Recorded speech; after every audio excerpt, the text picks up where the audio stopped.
All right, everyone, welcome to our Tuesday live stream. I'm on with John Willis from Special Operations Equipment, Blake Rymer, Wildcat Rymer. Can we just call you Wildcat for the whole time?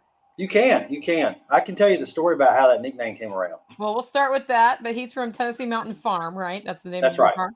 And I'm Nicole Sauce from the Living Free in Tennessee podcast. And I met Blake only about a month ago, I think, right? Hmm. Yeah, Yeah, over at maybe a month. Amani Rivers. And he started talking about his story, and I thought we got to get this guy on a Tuesday live. So before we do that, though, let's do the shirt rounds. John, what are you wearing today? Just the old round logo, just the company logo. The company logo. What do you got on there, Blake? Hey, listen, I'm repping the Dave Matthews Band today. I've got hard work, no handouts. It's a long shirt. You know, So that's what I felt like reminding myself to do today. Well, Blake, let's start with you. Tell us who you are and how in the world did you end up on this live stream of all places? yeah, that's a great way to start. My name is Blake Rymer. I am a fourth generation farmer here, but I didn't come through as always being a farmer. I grew up on the land that my parents have. My dad grew up there. It's been in the family since 1933. And I had a couple of other careers in life. My first career was a funeral director and embalmer. I Mm. ran a funeral home here locally for 7 years, and then I got into computer software sales, and that led into a career of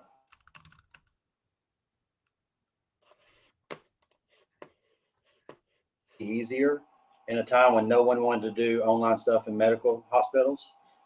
So that was a good 7 years of learning the medical industry, and then I came back and tried to farm with Dad for about 3 years, and we figured out that we could either farm together or we could have a relationship, but we weren't going to be doing both of those.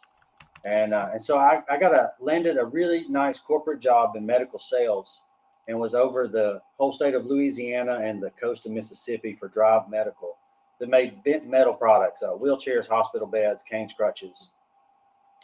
Um, and because of my previous history in selling software, I knew coding really well for the medical industry. And as a rep selling wheelchairs, I could go in and show them if you'll get a few more codes added to your wheelchair, you can actually make money. And so I did a good job of showing them how to make money based off of what everybody else in the market was doing to make money. And it was great. Sales went crazy down there for Drive Medical. But as I was living in Louisiana, having a great life. I had this thing called an expense account where I could go get business and they paid for it, and that was wonderful. But my parents were still raising commercial chickens. They had we've been doing chickens for a long time on my farm, somewhere around 40 years, and they were in this typical situation, which is sad to hear about these days, where they had raised chickens for 35 years, but yet at the end of that, they still had debt on the farm, and the chicken company had cut them off because they needed to make an upgrade or two.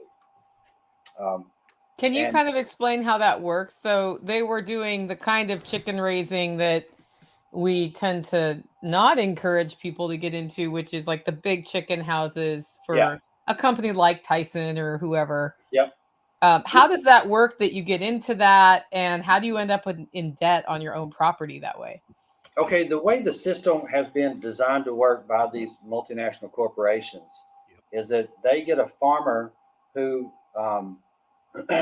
doesn't have a chance to make a real good living on the farm, but he's got a few acres of land, and it can be as little as 10 or five even. And they talk the farmer into going into debt to build a barn on their farm, and the farmer has to pay that debt off by growing chickens for the company. And so then they place chickens and they bring you feed. So the company pays for the chickens and the feed. But you, as a farmer, have to pay for the barn and for the utilities. So the thing about growing chickens in the wintertime is when you get chickens, they still got to be 92 degrees inside that 20,000 square foot barn. And as the farmer, you're the one that's being told it's got to be this hot. And also, you got to buy the gas. Um, and so then you grow these chickens for them for depends on the market. Each complex, when I say complex, Chattanooga market is a complex. of integration. So they have hen houses, they have egg houses, they have pullet houses, and they have broiler houses, and they're managing that whole complex of system. But they're looking for a certain number of chickens to fit into this machinery they call a processing plant. And so the day that I was told when the chickens would be processed, they're just trying to match up what their customer for the market, let's say Chick-fil-A, is wanting for a full-grown chicken. And they're trying to fill in the spots available for the week. And so typically, if I could grow a chicken for 43 or 44 days, I could hit a 5-pound bird. But sometimes they needed my chickens on day 38, and that's about a 4.2-pound bird. And when I was growing 100,000 chickens at a time, you're talking about 80,000 pounds difference in a flock size that I had no control over when it was going to go.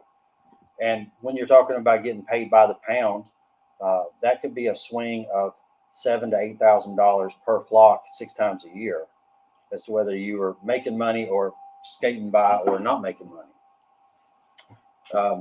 And when I came back, my goal was to pay off the debt on our farm and turn the chicken company off. 40 years is enough time for anything for that. And so the reason I came back is because they'd cut them off. And when you cut someone off, that means your farm payment isn't getting made.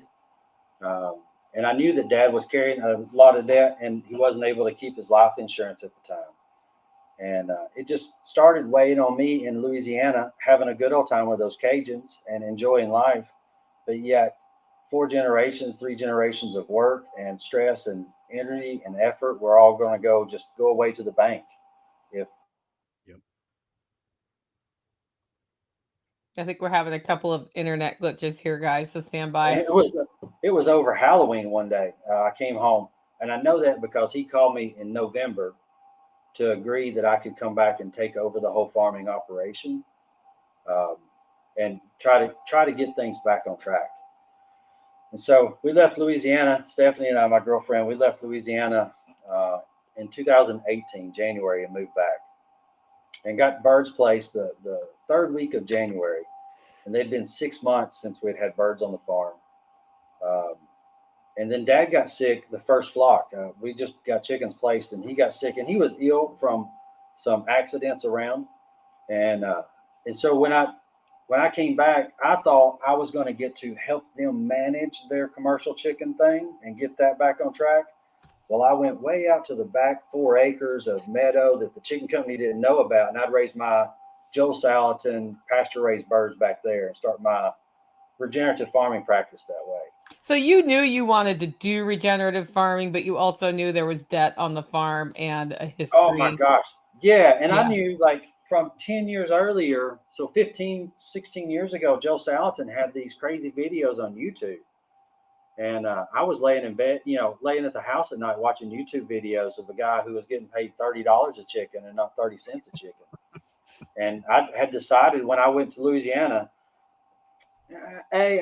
it was a disagreement. And I went down there with that. They can have that farm. I am going to make my own life. But time changes things. And so when I came back, I fully expected I could probably do some organic rotational grazing and pasture birds. But Dad passed away in March after we came back in January. And I quickly found myself a commercial chicken farmer. And luckily, I had corporate experience at that time to come back to that situation, if you will. And from my corporate experience, I learned that it's different dealing with corporations than it is dealing with people around you, in the sense that the people around me are always going to try to be completely honest with me. I'm completely honest with them. We're not playing any games. If you buy a ram from me and it doesn't do good, I'll probably give you your money back or something. Like, business has to be honest, but the corporations are never honest with us. And so I didn't feel like I ever owed them an honest answer when they asked me how I was going to do it. I just fed them back whatever their lines were supposed to be and raised chickens how I wanted to. And so approaching it that way, it really helped me get through those cycles. And then I was lucky enough to find another farm that was only about one song on the radio away from my farm, pretty close, accurate description of how far away it was. And it was a bankrupt farm. The guy was able to somehow walk away from it a year ago, or a year earlier, and just left the barns as is. And I was able to negotiate with the bank that owned that and use my bank and acquire that farm of 27 acres and 4 poultry barns that matched my size for about 30% of market value. And then I got the chickens back in the barns and was able to flip that to another local young man who was just looking to figure out how to make some money. And he bought it at about 90% of market value. And that was the place where it could cash flow for him and not cause him super stress. And that's sort of where we landed on it. But I was able to take the proceeds from all that, roll them through a 1031 escrow account with the IRS. And then that general partnership ended up buying my mom's primary house, and that paid off the rest of the debt. So how long did it take you from coming back and raising chickens how you knew you didn't want to for a major corporation to being able to walk away from that arrangement debt-free? We paid off $640,000 in 45 months. Mm-hmm. And that whole time you were raising chickens their way, right? Oh my goodness. Yeah. Yeah. And they tell you who can come to your farm and who can't specifically. You got to sign documents that you won't be around any family members that have backyard birds or they could pull your contract. You get a new 28-year-old that they hired to be their service rep, and he comes in to tell me how I'm supposed to grow chickens, and he's never grown a chicken in his life. I have control issues. It comes down to I have control issues, and at some point in time, they just had too much control. And so, but I will say, it is a way to make somewhere between $20,000 and $90,000 a year. That's a big, big range to but it can't happen. And when I say raising chickens, when I had the 2 barns, that year I was raising 220,000 chickens at a time, 6 times a year. And so I was able to produce somewhere around 1.2 million chickens to the market. That was not fun. How automated is that? How much physical labor is that? There's a lot to that question. And the answer has to do like how old the barns are, how old the equipment is. You got all these electric motors, and they can break down over time. But it's very automated as long as the computers work. August the 13th, 2019, one of the hottest days of the year, and I had a main breaker in a house flip out. And an alarm went off, and I went straight there, and it took me 13 minutes to get to where I was on the farm to get to that house. And I lost 13,000 chickens in 13 minutes that day.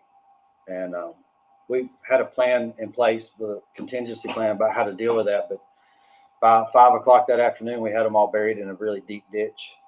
And that's how I lost $25,000 that day. Mm-hmm. Was that because it just got so dang hot in there that day? It got hot. It was an old, 20-year-old breaker, and it flipped out. Unfortunately, it's on the other side from the generator. I have 2 65 kilowatt generators on the farm to be able to power the barns in case of power outage that automatically flipped on, but it was on the other side, so the generator never knew to kick on. So you can, they are automated. When the chickens eat the feed in the last pan that's in the line, a motor kicks on and it fills up the whole line. And then as the little hopper inside the house empties out from that happening, another motor kicks on and it brings feed inside. So on a good day, you never have to touch the feed. The waters are on nipple water drinkers, and there's a water meter in there, so I can tell every day how much water the chickens are drinking, and it's a good indication of the health of the flock. If water goes up, and then it's down by 30% the next day, something's going on in the house. Yep. The computer systems are all tied to alarm systems. The newest ones are apps on your phone, so you can turn fans on and off. You can raise and lower the temperatures. There's a lot of science in how they raise chickens that way. I know a whole lot about static pressure. That it takes a static pressure of 10 to pull the air across the top of the chicken house for 20 feet, so it meets in the middle and doesn't dump down on the chickens. And, airflow is real important in that. But it's also about how much can they squeeze profit out of this company. And the way that they do it is they convert corn and soy into chicken. And the more efficient that you can do that, the more money you can make. The way they pay us is they pick up my birds. Let's say they pick up my birds on a Tuesday night. They go into the processing plant and they can tell me how much the live weight of that flock was. And then they calculate how many tons of feed they brought to my farm during the flock growth. And they come up with how much my feed conversion ratio was. And when I first started 7-8 years ago in one of my adventures here trying to help Dad, a good feed conversion ratio was like 1.79 to 1.8. So for every 1.8 pounds of food they brought you, you sent back a pound of chicken. And now to be competitive in that, you've got to be down around 1.55. So 20-30% more competitive. And the reason that matters is because they're like a bookie at a racetrack. They get all 15 farms that sell in 1 week, and they figure out what your feed conversion ratio is and how much that feed costs them and how much it costs them to grow every individual chicken that week. And they put you in a spreadsheet. And if you're at the middle, then you get your base rate of pay. But if you're below that, they take away points from you and give it to the people that grew more efficient chickens.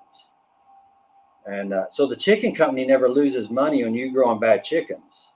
They still get their average. They're just taking money away from the growers that don't do it efficiently. Efficiently being, your houses are 3 degrees too warm on a summer day like this, because they're older and not as efficient. And because the chickens are a little bit warmer, they're spending time trying to get cool and not eating and growing. So anytime an animal is not eating and growing and resting, then you're losing your competitive advantage in that market. Are you still doing big chicken like that? He just froze. Mm-hmm. It's a good answer. Katie, so did you hear what John asked you, Blake? No, if I was still taking chickens like that? He wants to know if you're still raising chickens that way. No. Sometimes there's two stories and they're both true. And I tell people I quit growing chickens for them, and that's a true story. The way I did it was letting the chicken houses deteriorate in a condition where they wanted me to fix them. And then I kicked them around for like 6 months and told them I was fixing stuff, and then had them come out and then it wasn't fixed. And then they had to write me a letter from Greeley, Colorado, that their lawyers had to come up with to tell me why my contract was no good anymore. And so they could say they fired me as a grower. It just cost them like several days of labor and a lot of legal work to do it. And that's a very true statement as well. I just wanted to know that what I felt like is when people sign the notes and they take these loans on, they're given a 10-year contract with this company that they'll get chickens for 10 years. And I think that is no good at all, because if at any point in time you're not doing exactly what they want you to, they'll just withhold chickens from you. I think it's the same thing with the pig houses too. It sounds very similar. It started in chickens and now it's made its way to pigs, and they're trying to get cattle that way. Yep. And before you know it, there'll be 10 pig houses there, man, and they will own you. Yeah. Not here. So you had to get him to fire you. You couldn't just leave. It was more fun to do it the other way. So what do you still, are those structures still in place? Sort of. The hard part that I have come to is, my goal was to pay off the debt. I didn't set enough goals for after that. And then I had a really hard time taking down infrastructure that I knew how much it took to put it there. Mm-hmm. But over the last 6 months, Mom and I have made the decision that 3 of those barns, they're 20,000 square foot each, 40 feet by 500. 3 of them are coming down because they no longer fit the vision for what I want the farm to be. And one of those is going to be a pad for RVs to go in for full hookups. So I can have 7 RV spots there with full hookups. And then the other 2 are going to have 3 glamping tents on each pad. So I have a glamping tent now on the farm that I Airbnb out. Cool. And that's done so well that we're taking down those 3 barns for those those activities. It took me too long to come to that realization that even though it's a perfectly good barn, it just doesn't fit the vision for my farm anymore. Yeah. So, and then So one on of the day you'd paid off the debt, did you just like flip a switch and become a profitable regenerative farm? I became an unprofitable regenerative farmer. What did that journey look like? So you knew you wanted to do regenerative farming, but there was over $600,000 in debt, which you finally paid off. And then you got yourself fired by the big chicken cartel. And then you're like, okay, so this regenerative stuff, I got to make money doing that. Is that basically how that went? Yeah, and I had a little cushion left over from that to be able to take a year and try to figure out a cash flow opportunities and build the different enterprises on my farm to be able to make little flows of cash from different areas all the time.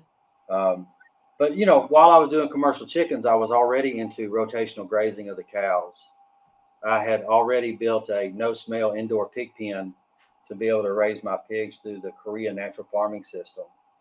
I had already acquired the American black belly sheep that I have on my farm and started building my flock size up. And so while I was doing the commercial chickens, I was already adding these different little ventures. It just became that the chicken houses being there limited my opportunity to have people on my farm, thus limiting the opportunity to make more money. And so cutting them off, it cuts out more than you realize. When I paid the debt off, no longer did I have that $90,000 a year farm payment to make. And then I didn't have the $18,000 a year insurance bill on those barns. I didn't have the $22,000 gas bill to heat them in the wintertime or the $18,000 electric bill to cool them in the summertime. And so all of a sudden, if I just made $25,000 of profit, I was making more money than when I was grossing $200,000 and paying all the bills. Plus, I was growing my own food, and so the grocery store bill has gone way down. Yeah, that's a really good thing you can kind of hit that at both sides when you're able to get the value from your property plus bring income in. So how long would you say you worked at turning your regenerative farm from it was costing you money to starting to make money on it? It's been about 2 years on that. And in that time, like the first year, I just didn't think about it. And the wintertime came and all of a sudden RV stopped coming through and Glamper stopped coming through. And all these really great meat sales I had going on for pet food consumption only, by the way. I don't sell food to people for people consumption. I sell high quality, nutrient dense pet food on my farm.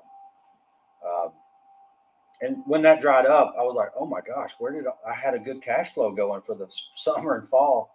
And so last year, I knew I needed to get an off-farm job for the wintertime. And I was able to get a job at a local processing plant. And that was doing a couple things at one time, making a little weekly cash flow to get through the winter, but also building a skill level of how to turn animals into meat and learning those knife skills better. And now that translates to, I had a class 2 weeks ago on the farm for how to dispatch and clean a pig. And I had 7 people come over and pay me to watch me do my chores and ask questions. And everybody was into it. Like it was a great time. And now that's led to a couple has hired me to come to their farm in November and dispatch 2 pigs at their place up.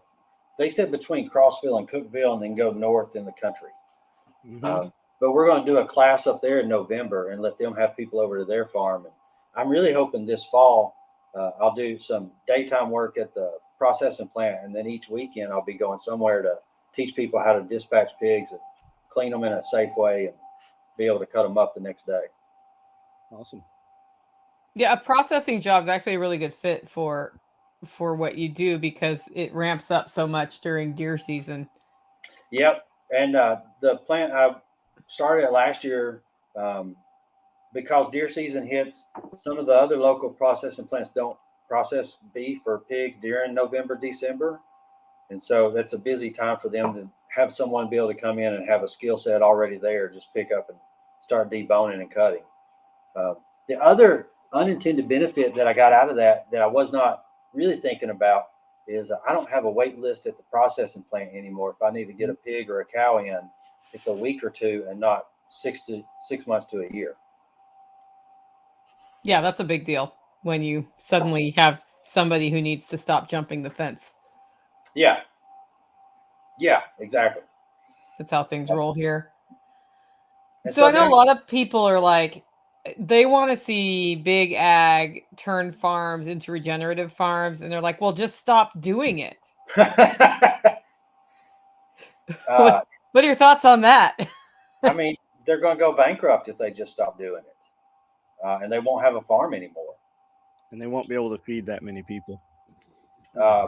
You know, the way that I've come to grips with it is I hope that we as a society of people look back with kindness on a lot of the farmers that got into commercial farming when they did, because it was the only option that they could see back in the 70s and 80s of moving forward to make a living on the land. They just didn't have access to the information that we have now about a different way to do things, to be more in control of your sell price and your product itself. So I hope that we look back on, farmers that have been raising chickens for 30 years, as that's just the way life is for them, with some kindness and some respect for what they put in. The corporations, on the other hand, the heck with them.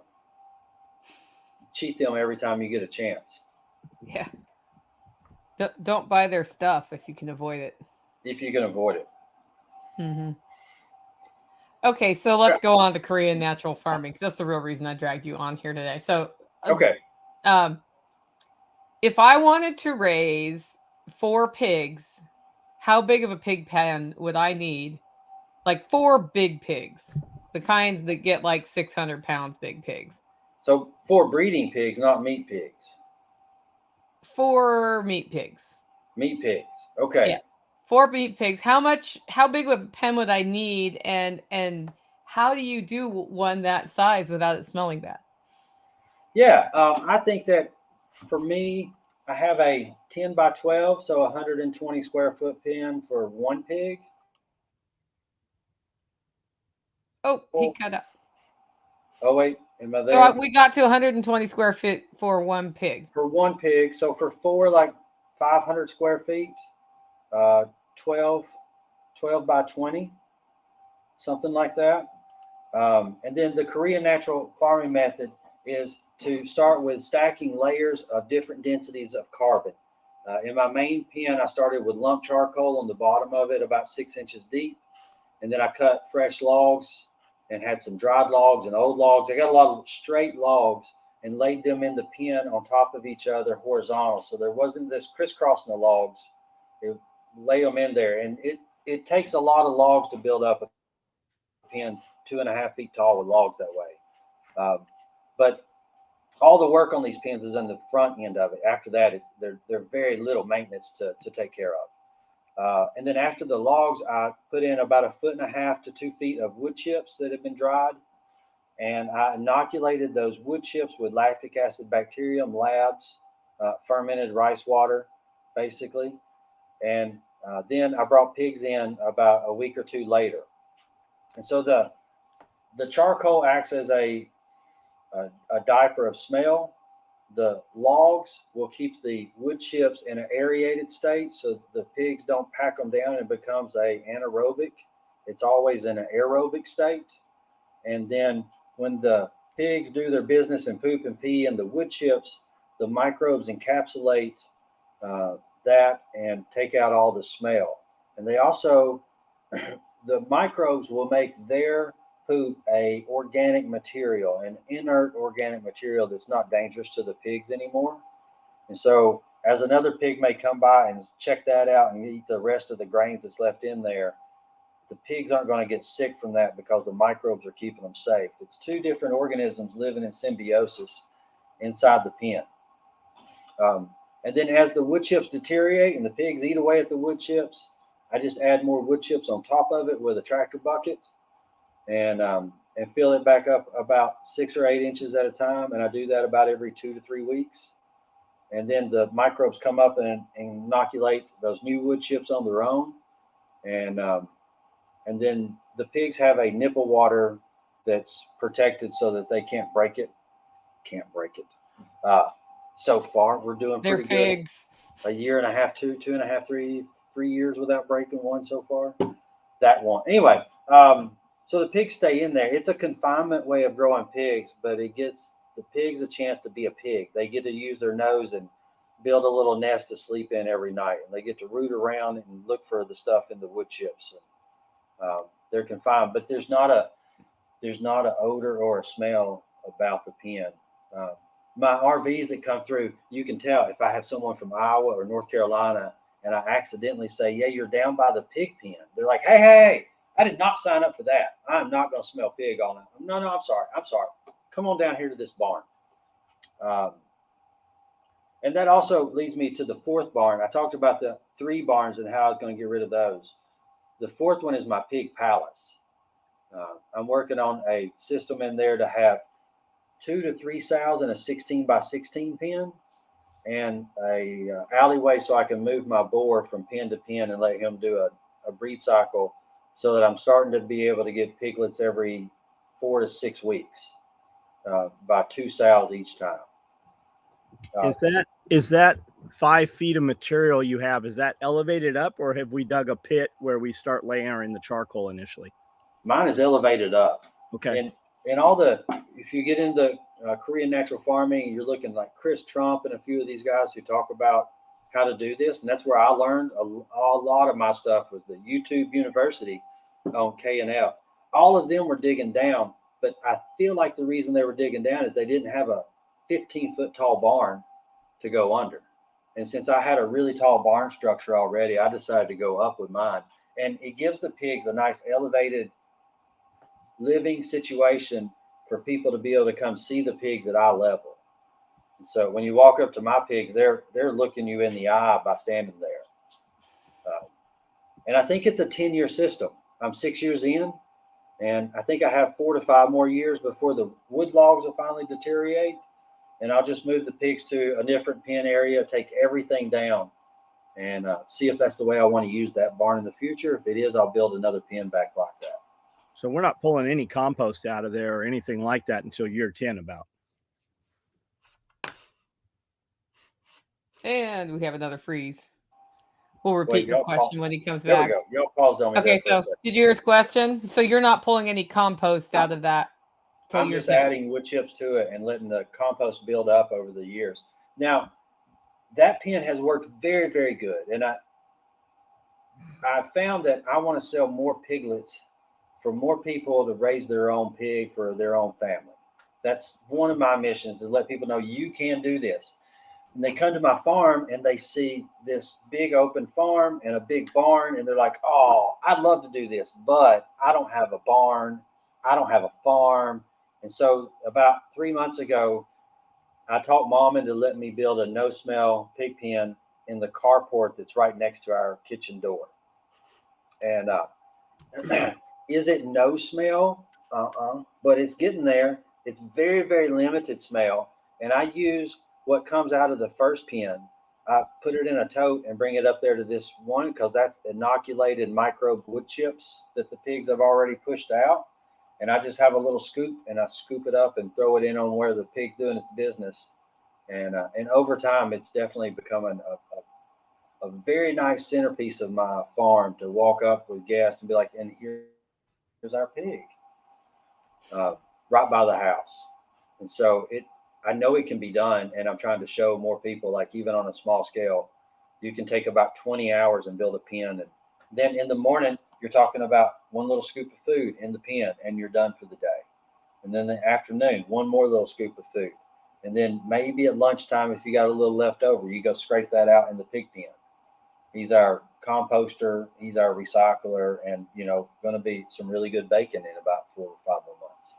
Now, when you say wood chips, are we using bales of like pine from Tractor Supply, or are we running them through a mulcher? Neither. I have a crew of 6 or 7 guys that go out there and clear power lines. And then they bring their byproducts to me. So I feel like I have 7 people working full time for me with about $500,000 of equipment. Yep. And they bring the stuff to me, and then I just never have to pay them on Friday. So we've had thousands of dump truck loads of wood chips from power line crews dumped here. This was a gravel pit. And now we've got 20 inches of soil. But our crews stopped using wood chippers and they use grapple buckets, and now they dump all that in the canyon. So we haven't gotten any wood chips in 2 years now. Oh, ouch. Yeah. And then the first time I met this crew, I was raising commercial chickens, and I had a concrete pad that was 30 feet by 100 that they could dump on. But then the next time they came around, I was out of chickens, and I told them, like, can we fill one of these barns up? And so I have about 15,000 square feet of wood chips that are 6 feet tall. Yeah, so jealous of your wood chips. And dry, right? That's the other part, is they're dry wood chips at this time. Yeah, that is money, man. That is money. So okay, let's go back. Go ahead. Sorry. No, I was going to say, I just got lucky at finding this byproduct and making the relationships with the people that were making it, and then it just really paid off. Yeah, it's real labor to run a wood chipper like that with just 2-3 guys. And if you buy, you're 70, 80 grand, you need a mini excavator to just feed trees into it. Yeah. The one time I was trying to make my own wood chips, I rented one from a local company for $200 for the weekend. And then I had 2 young men, and we worked all day long. And so for $400 and a whole day of labor, what I had was about a half of what they bring me in one big truck. That's what we found. We had $1,000 for a weekend on the big wood chipper. Like, you could use an excavator to load it. And I had 5 guys for 5 days, 10 hours a day. And at the end, we had a couple piles of, like, we didn't have anything. I'm like, holy cow. Yeah, I did that one time and then went on the search for these companies. Yes. Yeah, you just drive around, look for people trimming trees. Yeah. Where are they parking their truck? And then I take a card and I write my name on it. Here. Then when they get here, I offer them a pound of sausage. Yeah, you might as well leave $100 bill on the windshield. That'll get their attention. And the easier you make it for them to come in and out. If you've got fences and gates, man, they are not coming. No. And that was the other thing, is being a commercial chicken farm. It had to be set up for 18-wheelers to roll in here at any time and drop off feed or get chickens or drop chickens off. And so it makes me have a really good place for RVs to come. And even if they got the big diesel pushers pulling a truck, I'm like, no, just do a U-turn right down there. There's plenty of room. Yep. Yeah, big difference. Okay, so point of clarification, when you talked about layering the system for your pigs, they're asking just regular charcoal that you use on a grill? Or what do you mean by charcoal? That's a pretty important thing. Yeah, no, what I mean is about a 40-hour project of clearing fences and stockpiling enough carbon wood in a big pile, and then doing another 5 or 10 hours of cutting trees down to be able to have it right next to that pile. And then as you build the big fire up, you build it in a pit so that you can pile dirt up on the sides of it, so that as you get a coal bed and then you layer the logs over it, and then you give that an hour and they burn down, then you layer another thing of logs over it and you let that burn down till it gets a nice white ash on it, and you push dirt up to the edges of it, and then you take a water hose and spray it down for about 2 or 3 hours, and then you've got lump hardwood charcoal to be able to put in the pen. It was so basically much work. Making biochar, but you did it on large scale, right? Yeah, I did the 55-gallon method of it. I made a barrel that I cut in half down the long ways and opened it up and made flaps and had airflow I could close off at the bottom. And you spend your 4.5, 5 hours on that, and you have 35 gallons of biochar. But that does about a 2 foot by 2 foot area for me, and I needed 16 feet by 40.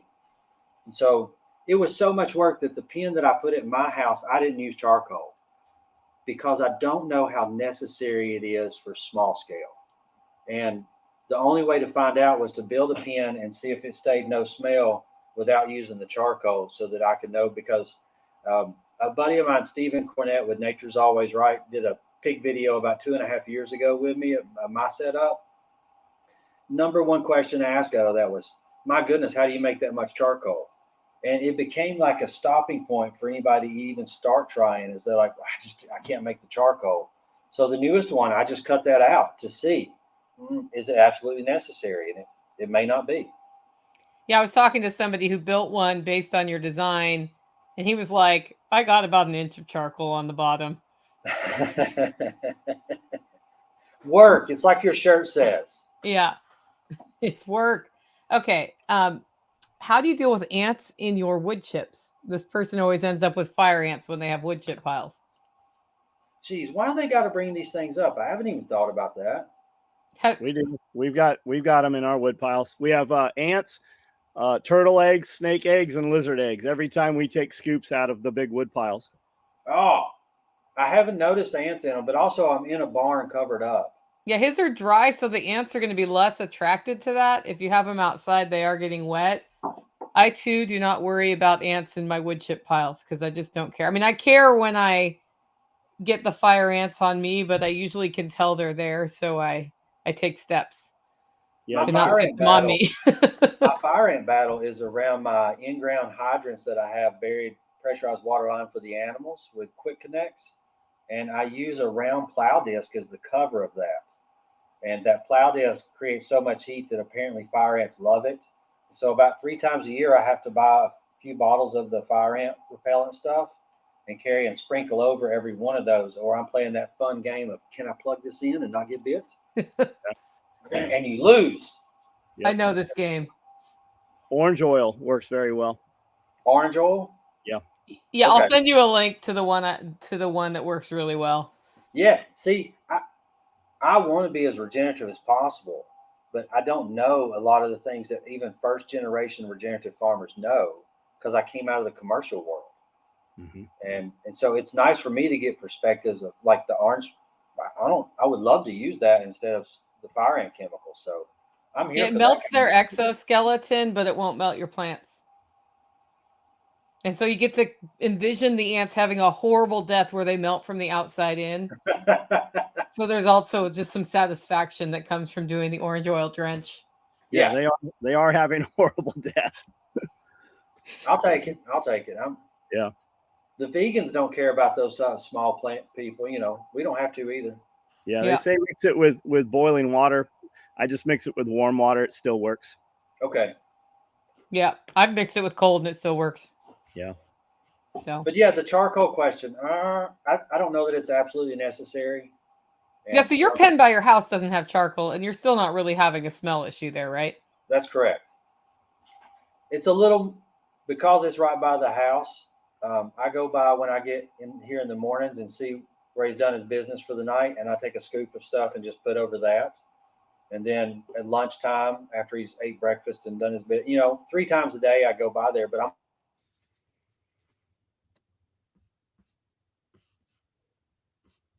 But this is one of those very, very low smell. Yep. It seems like every time you freeze a little bit and I talk, then you start talking again. But if I don't talk, it's just a longer gap. So longer gap. Yeah. So somebody wants to know if you have a website with pictures.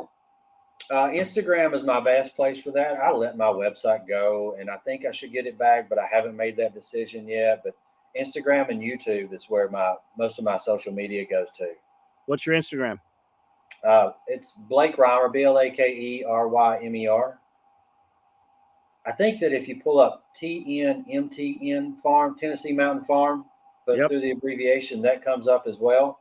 There was just no way I was going to say, hey, what's your email address? It's Blake and spell out Tennessee Mountain Farm. Yeah, the first thing comes up is your TNMTN Farm. It's there. Okay. With things on it, even. I would love followers on that. I think I got one of those shadow bands on me about 6 months ago. Your pictures are good, man. Your colors are really good. They let me post a picture of dispatching after I dispatch a sheep, you can take a pressurized air hose and make a slit in his front leg and blow up the skin away from the body. And it makes taking that pelt off without having nicks in it just a little bit easier. And it stayed up, but I started going from like 10 or 15 new followers a week to 1 every 2 weeks.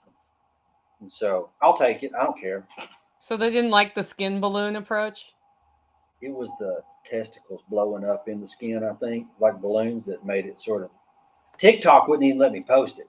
Yeah. Which is bizarre. Yeah, it's weird. TikTok's odd. Yeah. Yeah, you can see other crazy stuff there, but nothing about farming. Yeah. No. You also cannot say the word deviled eggs without them taking your live stream down. Apparently. Oh, I heard that. Yeah, if it was your own testicles, they'd be fine with that. Right. Yeah, that's what I was getting at. But yeah, those two places is where I try to upload my daily life of what's going on around the farm. But you're not going to see some kind of edited video. I'm not going to be a video editor. I'm happy to share and try to show people what I got going on. But I'm not going to spend 3 hours a night editing a video out of it. So. Well, you got one new follower right here. Thanks, Nikki. Yeah, I followed you. 2 new followers live online. Woo! Look at that. I already followed you earlier. What breed of pig is Blake raising primarily, and why? And wine. Yeah, there's a story about wine. Whenever I was in Louisiana kicking around with friends down there, I kept on just telling them about the things I wanted to do farming. And I can remember one weekend talking to a new friend, and at the end of the weekend, he just goes, "Why are you not farming?" Well, what are you talking about? He said, "It's all you've talked about all weekend. I don't know why you're out here slinging wheelchairs when you can be farming." And that did hit a little home. But with pigs, I'd heard about the Mangalitsa pig from Hungary and how amazing they were supposed to be. And one day I was up at Benton Country Hams in Madisonville, Tennessee, and the owner was there. And he was gracious enough to give Mom and I a tour of the place, and we got to talking pigs. And I said, "Have you seen the curly-haired pigs?" He said, "Oh, you mean that Mangalitsa? That's the one, yeah." He said, "I've even tried it." What'd you think? I want to know. And he said, "It was good, but it was just too fat." And I said, "Well, what's your favorite pig?" He said, "I like those Durocs." I said, "The big red pigs?" He said, "Yeah, I sell bacons and hams, and they're big hams and long bellies." And then he stopped and looked up and said, "I guess if you combine those two pigs, that might be the best thing I could imagine. Anyway, let's go look at these bellies back here." And, it was just someone that has been in a craft for 3 generations. And he was not giving advice. He wasn't telling me what to do. He was just thinking out loud about these two things and said something. So I didn't even start the car when we got in. I said, "Mom, I'm going to find Mangalitsa pigs, and we're going to find a Duroc, and we're going to breed them, and we're going to see if he's right." And so about 4 years ago, 4.5 years ago, I found 2 Mangalitsa pigs that I had to do an 11-hour road trip over to get and bring back to the farm as bred gilts. One of them lost babies because it was 4th of July when I got them, and that 11-hour trip was probably too much. One of them had babies, and then they both had another set of babies with a Duroc cross. And so now I've got about 8 Mangalitsa sows and 1 pure blood Duroc and 1 Duroc that is 25% Mangalitsa. I'm just going to talk so he comes back. Oh, darn it. It didn't work. It did. Yeah. Oh, there you are. Okay. So Mangalitsa and Duroc to get the best carcass meat that I can get with the nicest fat with a ratio blend. The Mangalitsa is too fat for most people to deal with. They're about 60 to 70% fat and only 30 to 40% lean meat to eat. And you sell a pig for $1,000 to someone, and they get back about 100 pounds of meat and then 150 pounds of fat, and they're like, "What are we doing with this?" I'm like, "You bought the pig. I'd make lard into it if I were you." A lot of lard. But they don't know how to do that. So it's supposed to be better in omega-3 fatty acids, though. That's correct. Yeah. Yeah. They don't know what to do with that much lard either because they're using vegetable oils to cook. Yeah.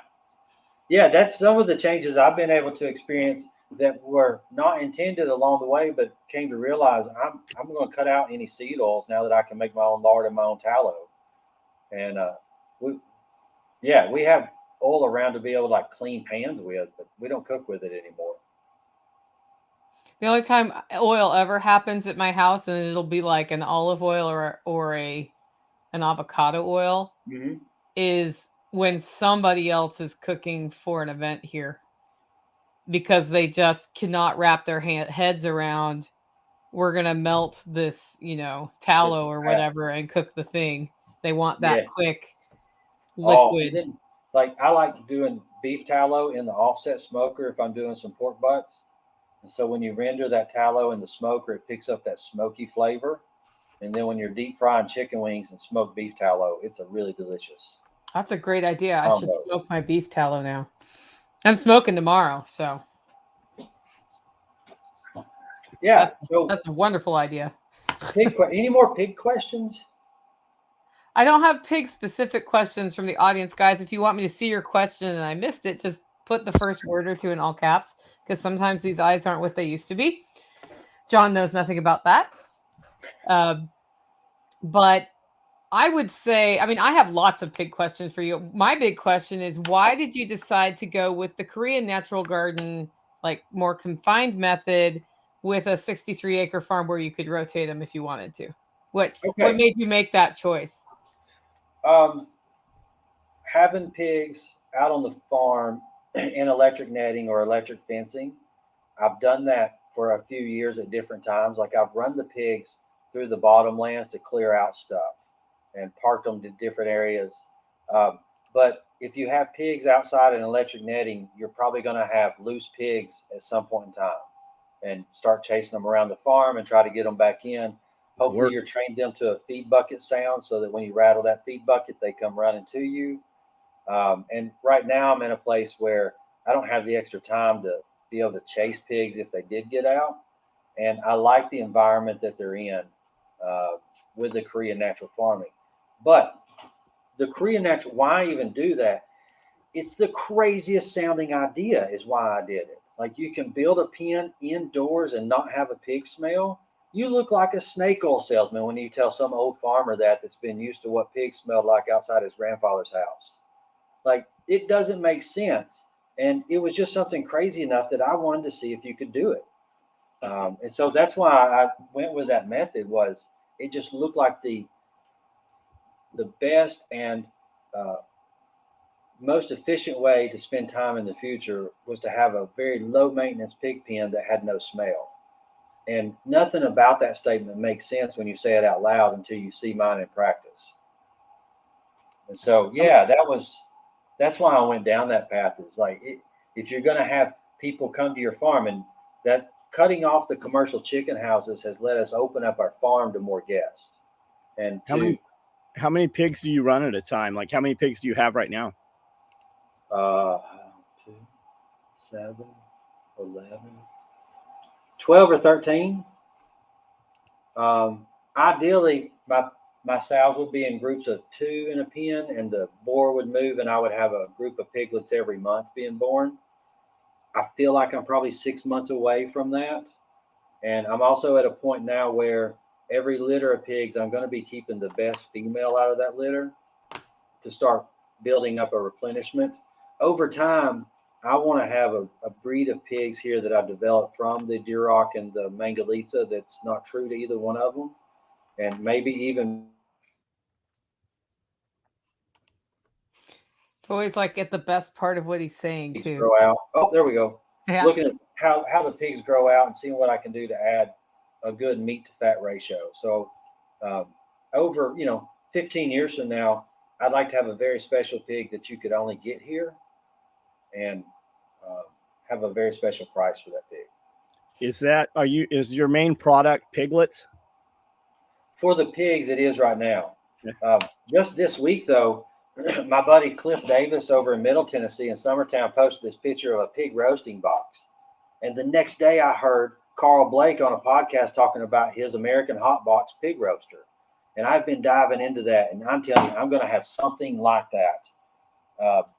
Well, if I have piglets in 2 weeks, I got 5 months to get ready for it. But he's able to turn a 150-pound live pig into $1,000 with a 4-hour pig roasting event. Is that a Lacacha box?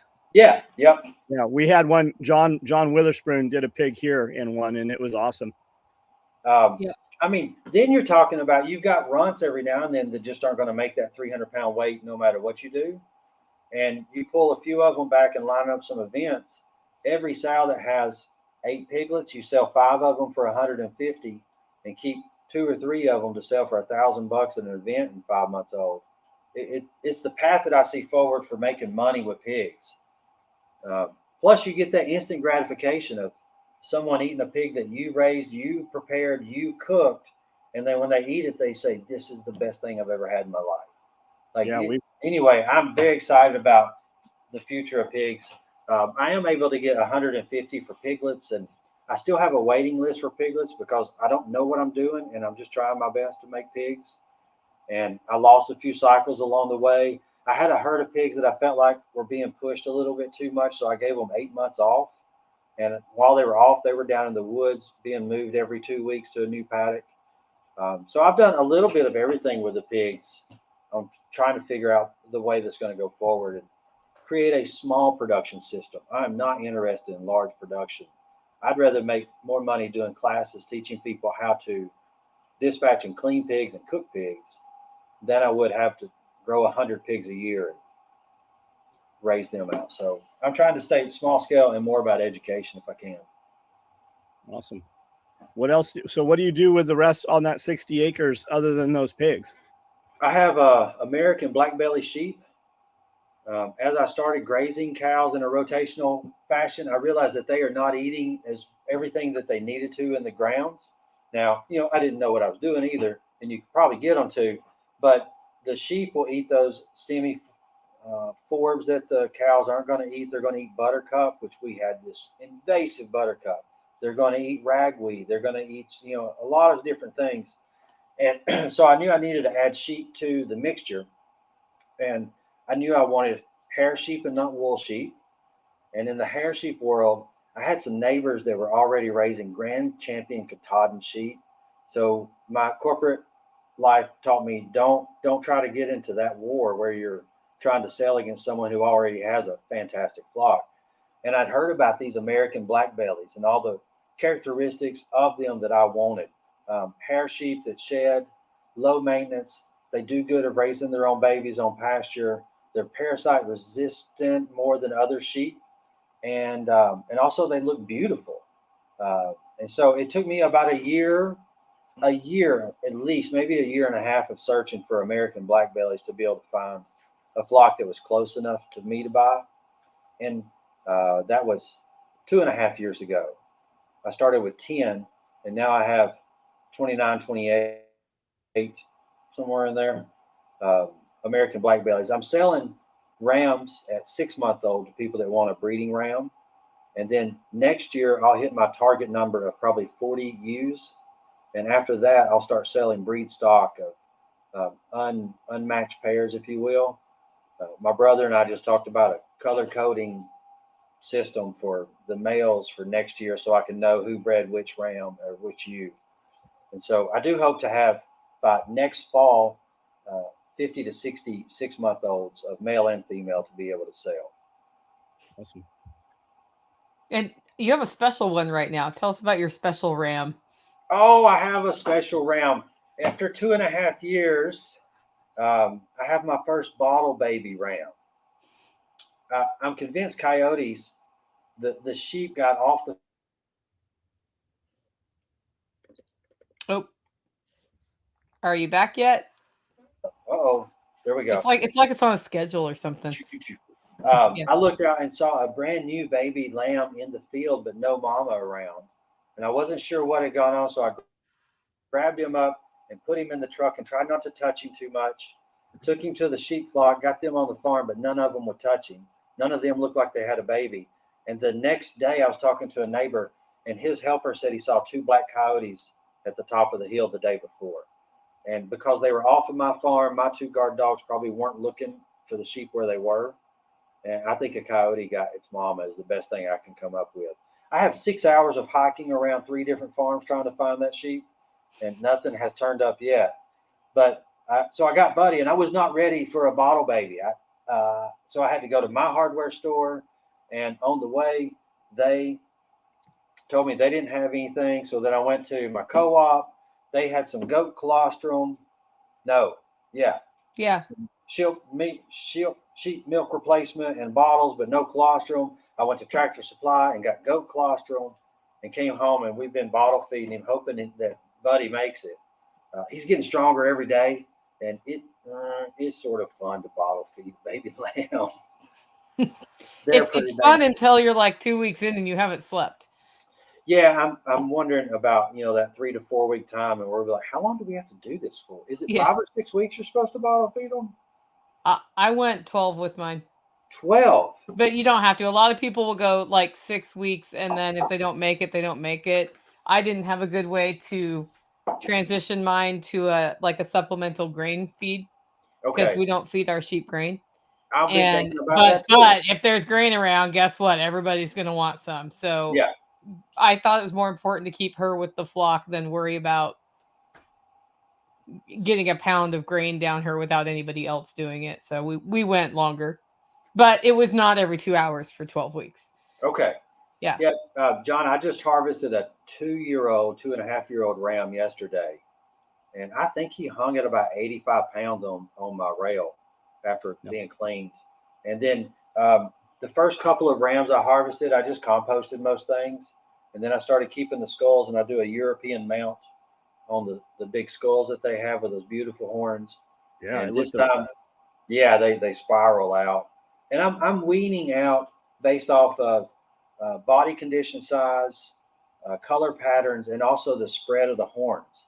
And so if anybody doesn't have horns that start spreading out, if they're staying in narrow, then they're next on the list. What kind of dogs are you running? Great Pyrenees. Yeah. I would love to have some of that Anatolian or something because they seem to stay with sheep better. And we made a mistake when we got our dogs and they bonded to the farm and not to the sheep. And I have put in 2 weeks where I stake the dogs down in the sheep pen. And that leads you to twice or 3 times a day, you've got to take them on a walk around the sheep. And then as soon as I let them off, they just went straight to the house. Yep. And then I put in electric netting around the dogs to try to keep them with the sheep. And they jumped over that. And then I set up two edges of electric netting, hoping the 3D would keep them out. And they just took the shock and jumped over that. I've decided they're part of the farm. I'm not going to fight this anymore.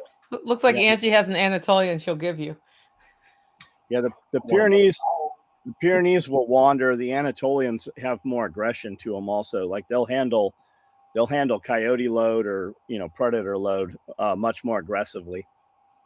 My neighbors have seen my Great Pyrenees fight off 6 or 7 in one night in a pack. Good. And they were leaning down, grabbing them by the back and throwing them. That's good. So other than that one where the sheep got off my farm, I've not had any losses since I got the dogs. Good. And that's good. Oh, the first loss was horrible.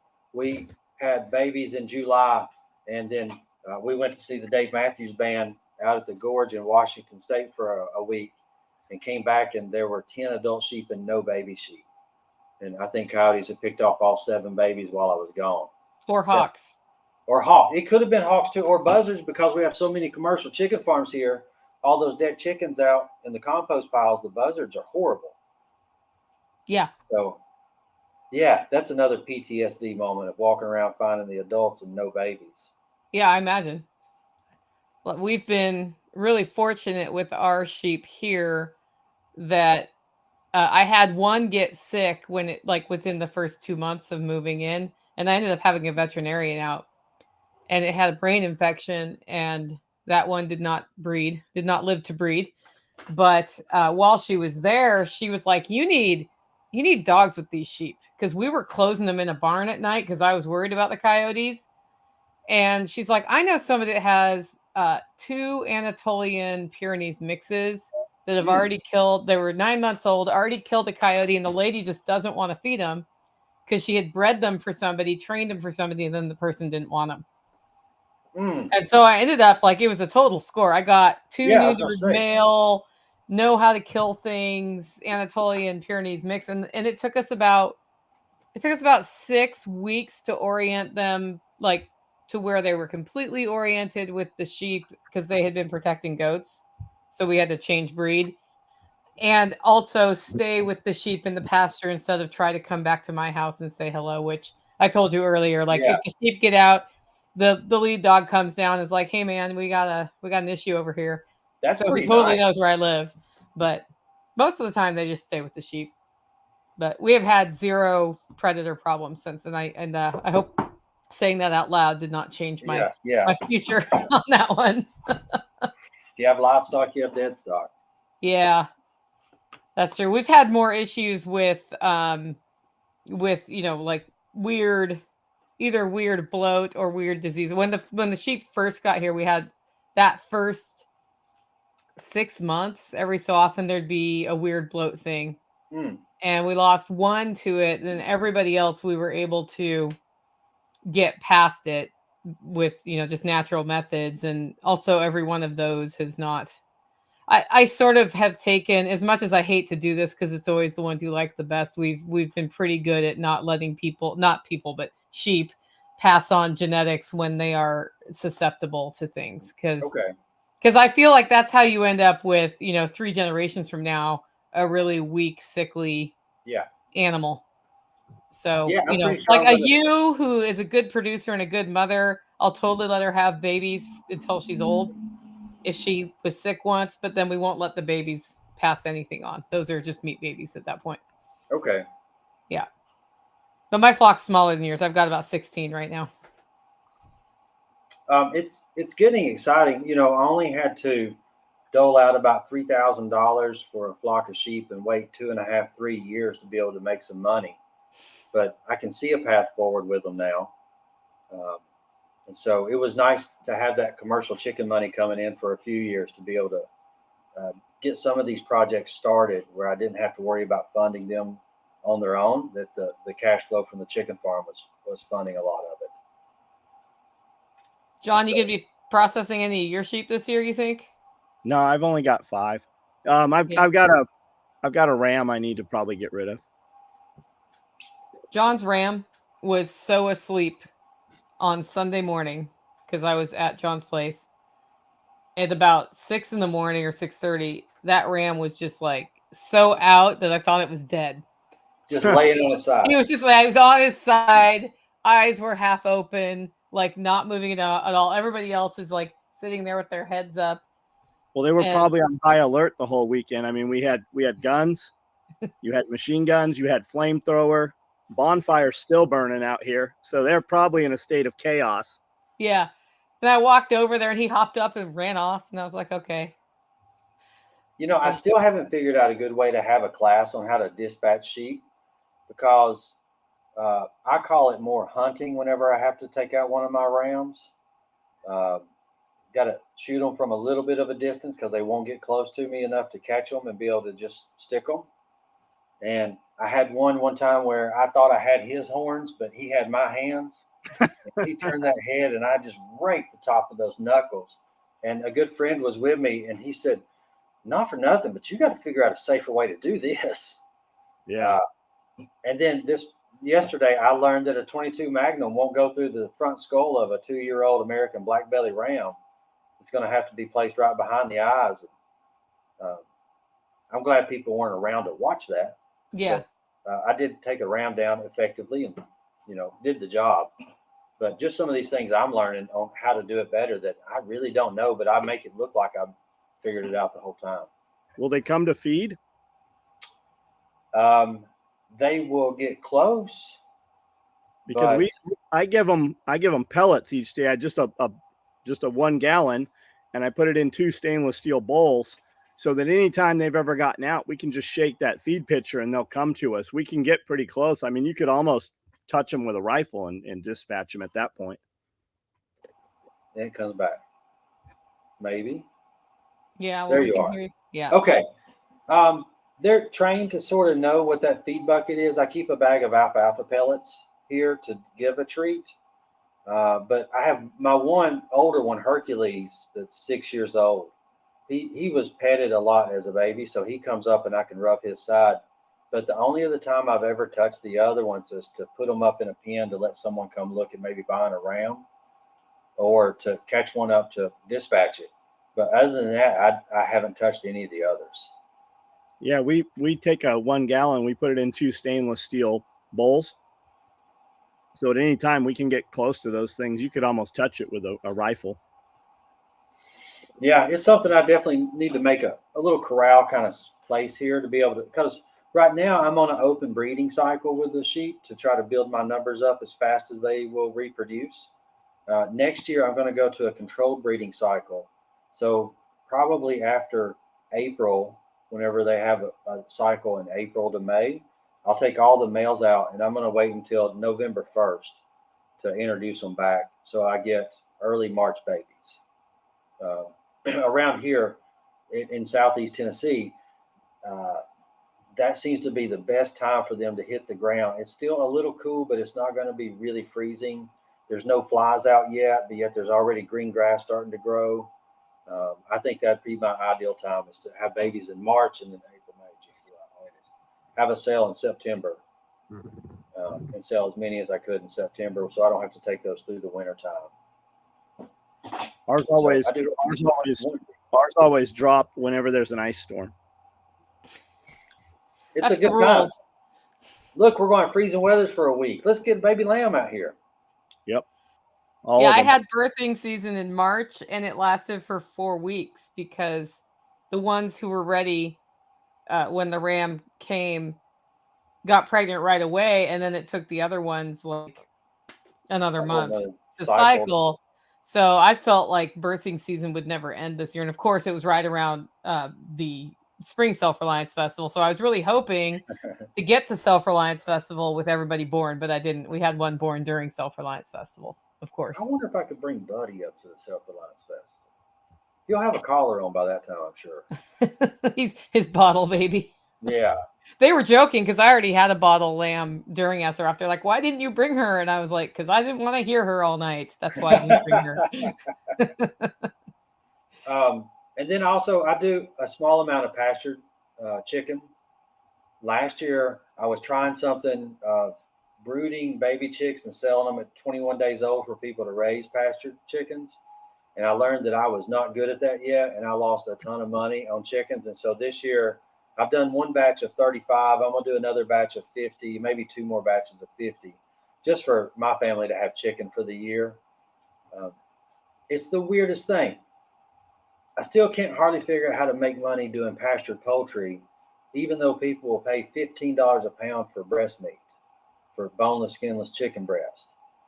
But if you can't figure out how to move the rest of it without taking a whole bunch of time, it's hard to really pencil out it making money for me, other than having chicken to eat myself, so I'm not having to go to the store and buy the chicken that I don't want to eat.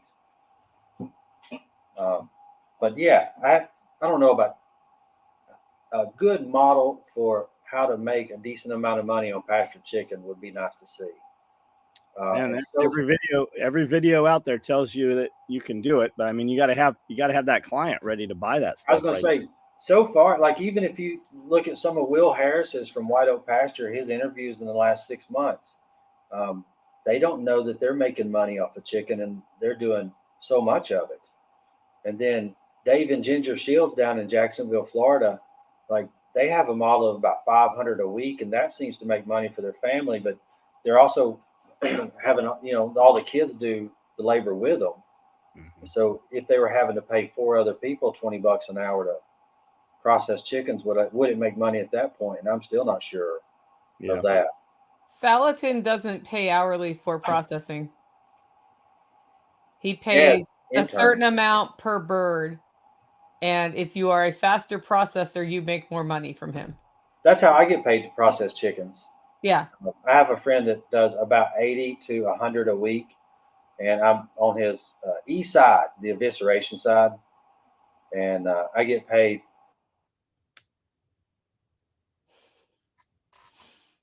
I should time them, just so I know it's coming. Oh, there we go. Yeah. One more in a week I go and I make about $35 an hour to eviscerate chickens. What kind of birds are you running? Cornish crosses. Okay.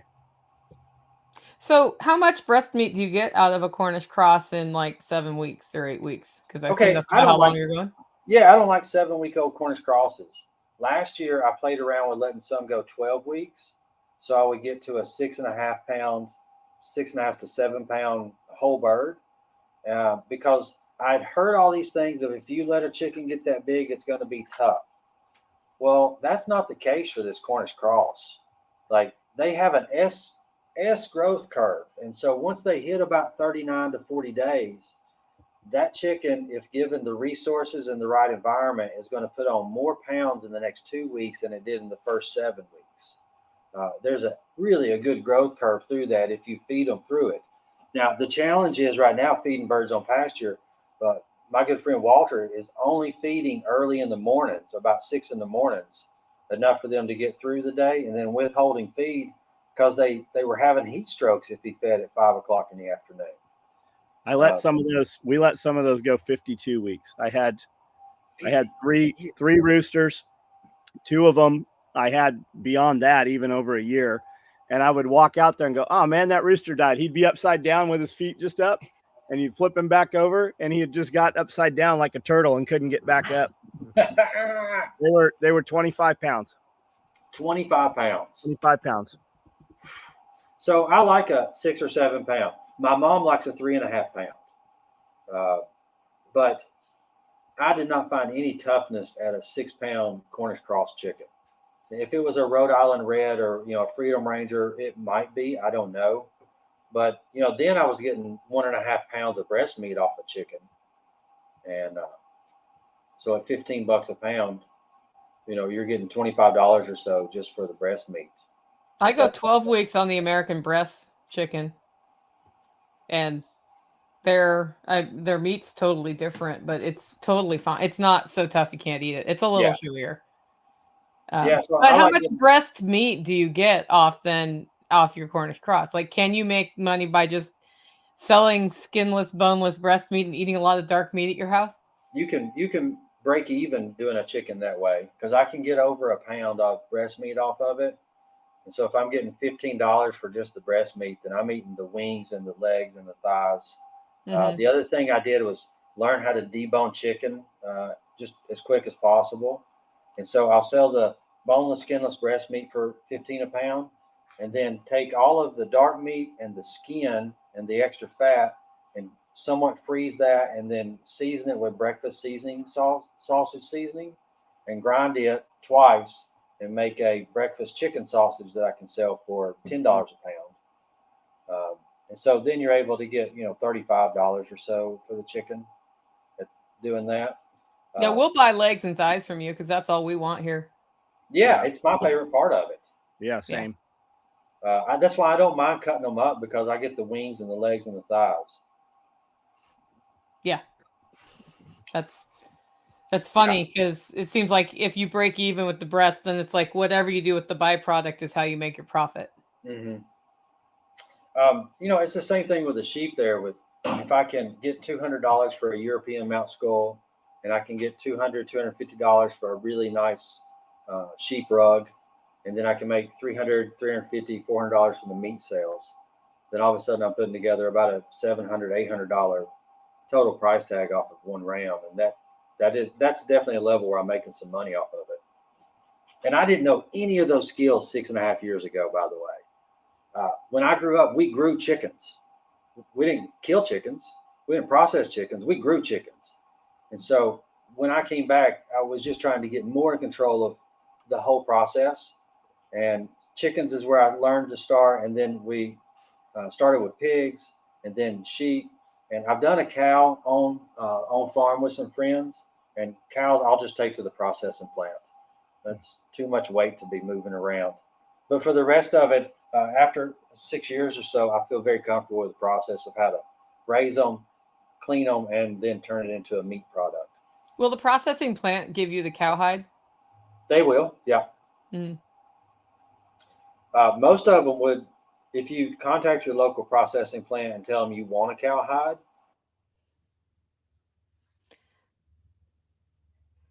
You better say something.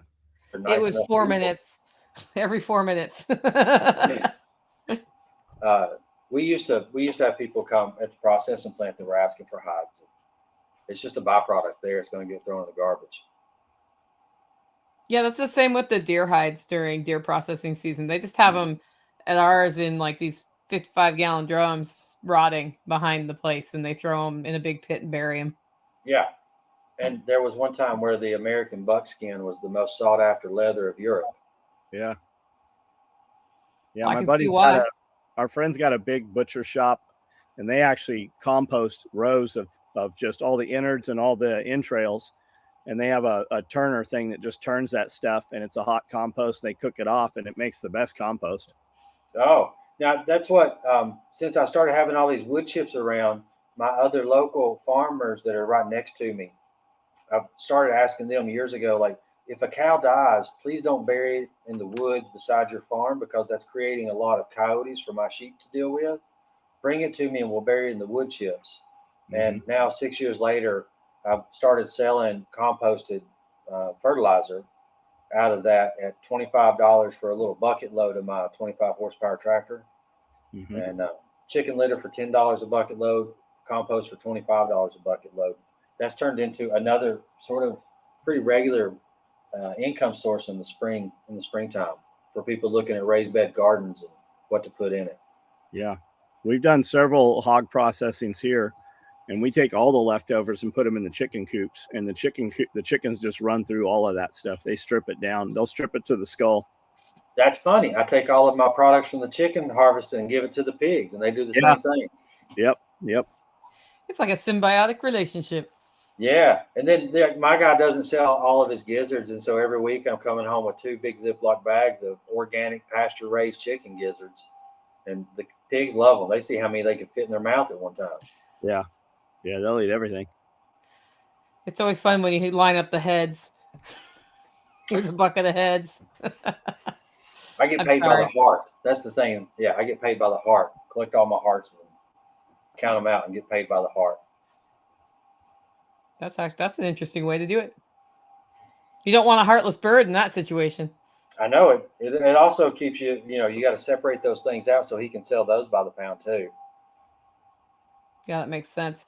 I think the thing that you've done and are doing is figuring out all of the multiple revenue streams that you can tap into to keep, like, this is how I want my farm to be. Okay, how can I make money at every turn? Yeah. Literally, by turning somebody's waste stream into compost, you're making money from that. I'm also leaning to what is available around me. And what's available for me is not available for everyone. So it's not like a blueprint that I could just tell you how to do this, because I'm in an area where 500,000 people a year are coming to raft our rivers and hike our mountains.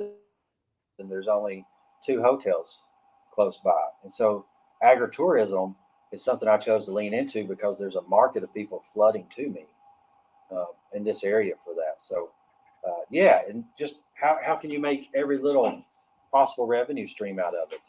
And the truth is, it's dirty, good old work. That's usually what it comes down to. I used to have this horrible saying of the most successful farmers I know wear suits. And that was back when I was in commercial agriculture, because if you had 24 chicken houses, you weren't going to those chicken houses. You were wearing a suit, driving a Lexus, and telling somebody else what to do. But now, like, I consider very successful farmers people that can actually make a living wage and eat their own food. And that's a lot more definition of success for me. That's quite the mindset change. Okay. So if people want to connect with you, Blake, how's the best way for them to do it? On Instagram, and then at Blake Rymer or mtnfarm.com. And I'm probably going to get my website back up at some point in time. I just got slack on it. And anyway, or YouTube. I've started posting more and more on YouTube. I'm about 2 years in on some videos there. So I do series sometimes on YouTube, like 30 days of grazing. So I show, how it goes every day for a grazing move for 30 days in a row. I get caught up in seeing like, oh gosh, I've shared 15 posts about these sheep and I haven't talked about my pigs at all. And so I try to show the pigs, the chickens, the sheep, what's going on.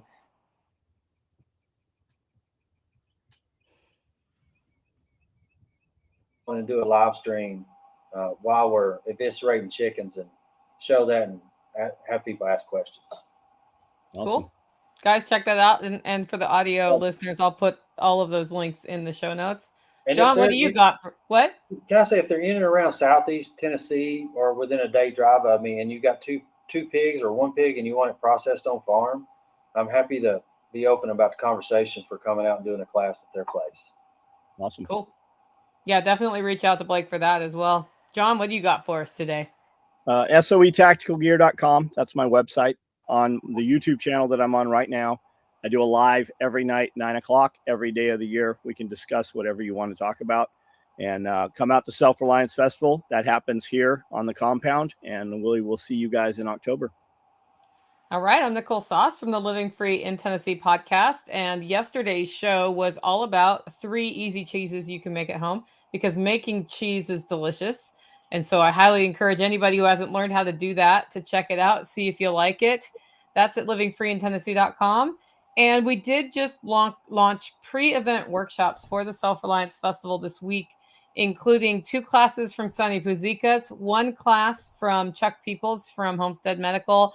And on Friday, we have a self-reliance boot camp where you get a whole bunch of different teachers, and you'll be starting with rabbit processing in the morning, and we're going to eat those rabbits that day. So we're going through a whole series of things. Check that all out at selfreliancefestival.com. And I hope to see y'all in October. We'll be back next week.